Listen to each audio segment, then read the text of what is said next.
up, guys? Welcome back to JAWS Diaries. I am Jason. I'm Ashley Wahler. Ashley Wahler. So today I got 149 days of sobriety, which is awesome. I know last episode I said I had 139 days, and we're supposed to be doing this on a weekly basis. But I had a incident, so we couldn't film when we wanted to film this last week. I ended up getting a concussion. Wakeboarding. What do you know? Just keep getting hurt. So it's adding on to it, but I will be okay. It was really scary. I ended up losing full cognitive functioning for about 24 hours, but I got a CAT scan, got everything checked up. Now I'm really not going to be doing anything for a while, so give me a lot of time to focus on self and take care of self. So just a very interesting week, but it's kind of dovetailed into everything, which we'll get into a little bit later, how it's really made me, I just haven't felt right, like this physically and mentally. Something's just been a little bit off, and I've been very irritable and angry, and it's nothing in particular. It's really just like feeling off, which it sucks, but I've also just learning to go through the motions of accepting it, and there's nothing I can do, and just trying to make the best of it each day. So anyways. Last week, we were doing our actions for the week, and yours was read. Well, I said read for 15 minutes a week. I meant read 15 minutes a day. So you did 15 minutes a week. I completed that, actually what I stated, but I did not complete reading 15 minutes a day. You know, I started to read, actually got a few days in where I was reading this book around just health and wellness and stuff, which was really good. And I was really happy when I did that, but I really got thrown off this week. Then you got a concussion, and you can't really read when you have a concussion, so. Yeah, you can't focus on anything, really. I mean, you can't be looking at screens, can't be reading. Just got to be kind of like a vegetable. So, anyways, so mine kind of got thrown off this week, and then Ashley, your check-in was... Mine was to do yoga, which you couldn't do anything physical, which I'm not. I mean, we were doing yoga together, and that was really great, and I wanted to continue that, but everything really threw us for a loop after you got a concussion. But I will say I went on the Peloton like 3 out of the 4 days, and I've been working out, and so physical activity for me has been great. Yeah, so I think the thing is, I mean, we talked about that, and we both benefited from the yoga a lot together, and the thing that we loved about it is it drew us close, but it's also when you're thrown, you know, a barrier, it's what are you going to do with it? And I think I commend you again. That's what happens when you have these tools, is Ashley's been able to still focus on herself and, you know, dive into the program. So good for you. Let's do a quick check-in before we get into the topic. How are you doing overall? I know you said that I've been kind of tough this week. Oh my gosh. I just feel like the first part of our marriage, we had our ups and downs. Your recovery wasn't super stable, and now we've gotten to a place where your recovery has been like amazing, and our relationship has been amazing. And let me correct that. Like when we first got married, everything was good. No, I know. I'm just saying, like, we've had a really bumpy road the last couple of years, and everything has been so great. And then you got rhabdomyolysis, and so you were out for a long time, and so I'm having to like hold the baton as when you were when you were healthy, I could pass the baton, but then I'm still holding the baton. And then you got a concussion, and I'm still holding the baton, and I'm just like waiting eagerly to like pass the baton, but you just can't handle it. And this is just like, it's nothing even to do with you. It's not like you wanted these things to happen. They were literally accidents that happened to you. So it's hard, because it's hard for me to not get a little bit resentful that you have been getting hurt, because I've been so eager to pass the baton. That's like the only way that I can describe it. And so, you know, with concussions, you can get very irritable, and you can be a little bit angry and frustrated because you're trying to remember things, and it's really hard for you. And so that was very scary, but also very difficult, because I did feel like the last week I was walking on eggshells, and you were asking me like, why are you so quiet? Why are you so quiet? And honestly, I just didn't want to set you off, because I just felt like you were in a funk this whole last week, and so angry and frustrated, and it was just really hard to be around. So I'm glad that you're well put. It was. I'm being honest. I mean, it's hard too when you're, you know, under these circumstances too, where we're like always together 24/7, and Delilah's always here with us, and it's hard to not get like frustrated with one another. But you know, it's just added to everything. Yeah. Yeah, it's not like I was like, oh, I can't wait to get hurt, you know, No, like with everything that happened. So I mean, what you said totally makes sense, and it's stuff. Go ahead. Sorry, but it's important that I realize and recognize that all those irritabilities that I was getting, like I was focusing so much on you that I wasn't focusing on me, and so I was just kind of like getting frustrated with the situation that we're in, instead of realizing like, okay, I need to stop looking at you. I just need to like look at myself. And that's why I started like waking up at 5 and just like going on my Peloton, because it was that space that I had where Delilah wasn't up and you weren't up, and I could just have that moment to myself.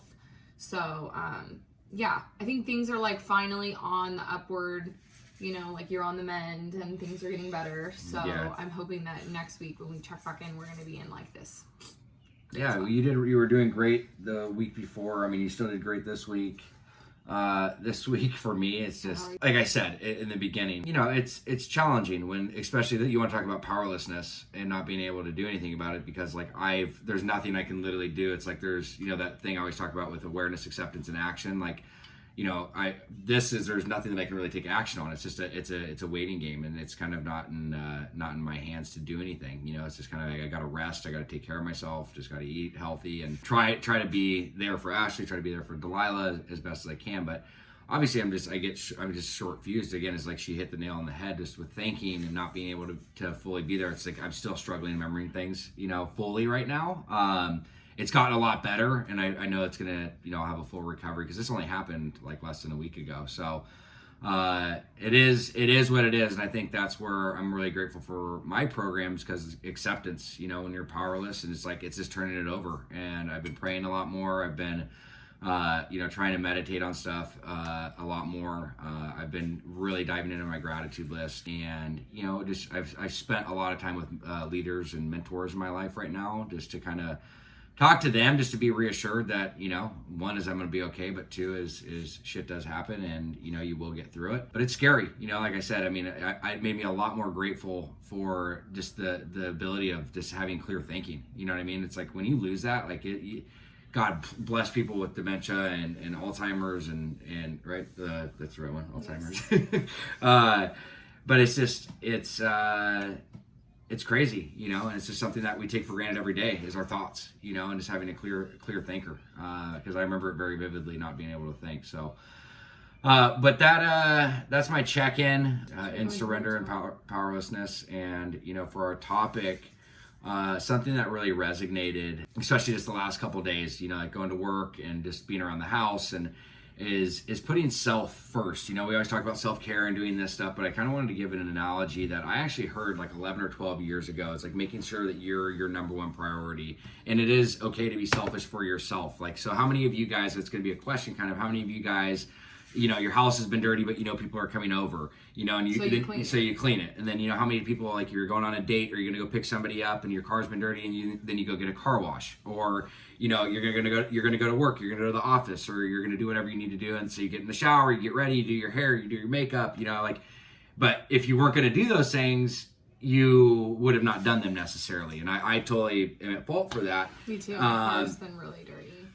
Well, it's just like we procrastinate, we put stuff off, but as soon as somebody is going to come over, or we're trying to impress somebody, but like what it really comes down to is we're not doing that stuff for ourselves. Like, we're not treating ourselves with that sense of respect. And that's something that like really resonated to me today, is like, you know, again, is mindful of everything that's going on, but just like seeing clothes around the house, you know, my car is filthy right now, obviously I haven't gotten it washed in a couple of weeks, and you know, we've been on the go and stuff has happened. I understand that, and it's not being overcritical, but we've had ebbs and flows of that for a while. We'll do good with it for a little bit, and then we won't. But it's like kind of remembering that, like, why are we doing all these other things to appease other people when we won't even do it for ourselves? Like, it's like, yeah, we want other people to think that our car is clean, or our house is clean, or everything's in order, but it's like, when the truth is, like, you're just kind of sweeping everything under the rug. And on our side, it's like, I feel, how many of you guys feel so much better when you get into a clean car, when you come home from a really, like, say you just had a super shitty day, like it was just a long day at work, but the house is completely clean. It's like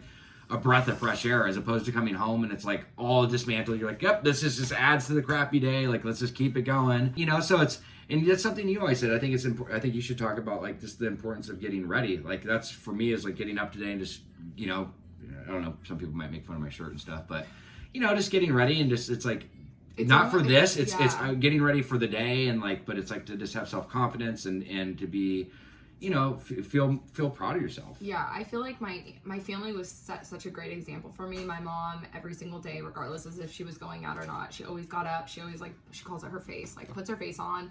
She always wore heels, and I call it you painting Picasso. I think it's interesting because I think a lot of people judge that along, years ago, people would judge if you would get ready, and now everybody is kind of sweats and chill and yoga pants and everything else. And that's fine for anybody that does not want to get ready. It's no disrespect to anybody. But for me personally, when I get ready and I get dressed, regardless of if I'm going anywhere or not, I feel so much better, especially in times like this when we're quarantined.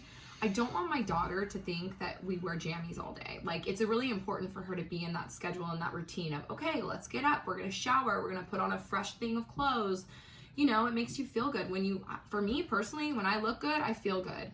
And that's what my great aunt used to tell me. I mean, every day she'd be wearing the most incredible outfits and just getting dressed to the T, because for her, it was like a sign of self-respect for herself.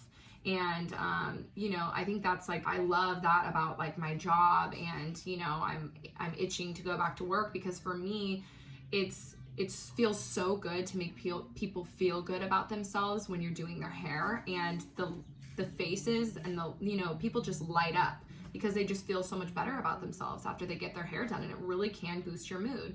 So I always love making sure that the kitchen, and I've been I haven't done a great job of this, but for me, I like having the pillows fluffed and the kitchen clean before I go to bed, because when I wake up in the morning and it's just go, go, go with a toddler, it just gets messy. It's like a tornado is running around your house. So it's important that we are aware of the fact that we aren't doing the things that we should do for ourselves, and we are doing them for other people, and I do feel great when my car's clean. I really need to get my car cleaned. We've been talking about this. I need to go do that. You're never gonna be perfect with it, right? No. But it's just kind of remembering that it's if you see something you're I'll do it later, it's well, I guarantee you if somebody's coming over, you'd probably pick it up. It's very true. It's just a good reminder, and I use that. It's kind of the same thing. That's if you're not in recovery, it's a great modality to have, just in principles with that, because it's the same thing for me in context. It's I have two of those where it's I got to keep my program is my priority, and that falls into it. But those are two different areas that when those are in order, it's things are so good. I think that's a good topic. It's a good understanding too for people that are really in a slump and they can't get out of it.